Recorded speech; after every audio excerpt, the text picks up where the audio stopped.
Merci. Intervenante suivante, Marie-Christine Vergia pour 1 minute 30. Merci, Monsieur le Président.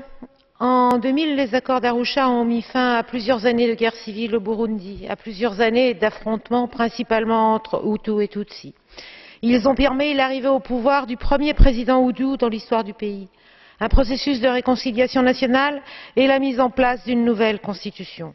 Alors oui, la décision du président sortant de briguer un troisième mandat met en cause ce fragile équilibre. Cela couvait depuis plusieurs semaines. La confirmation de cette décision par le Congrès du parti au pouvoir a provoqué une vague de protestations et la réponse est la répression tous azimuts. Les ONG sur place déplorent déjà plusieurs morts et les arrestations se comptent par centaines. Les Imbonerakure, les membres de la Ligue des jeunes partis au pouvoir, sont en première ligne et multiplient les exactions. Des voix Hutus et Tutsis appellent le président à la raison. Même des voix à l'intérieur du parti au pouvoir, comme le porte-parole du président et le porte-parole du parti, ont été réprimés, démis de leurs fonctions.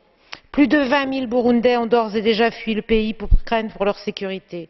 Alors oui, l'Union européenne doit mettre tout son poids dans la balance, faire pression sur le président et les autorités du pays, mettre en cause au besoin son soutien au pays qui dépend pour plus de 50% de son budget de l'aide extérieure. Et le cas échéant, son soutien au processus électoral qui ne peut exister que si nous avons l'assurance d'élections transparentes et équitables. Nous le savons. La voix de l'Union européenne, la voix du Parlement européen sont entendues au Burundi. Il ne faut pas laisser cette région être encore plus déstabilisée. Il faut agir vite pour éviter un nouveau bain de sang. Merci bien.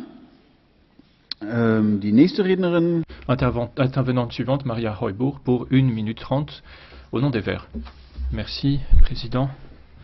Monsieur le Commissaire, vous avez donner une juste description de la situation au Burundi, des problèmes au Burundi.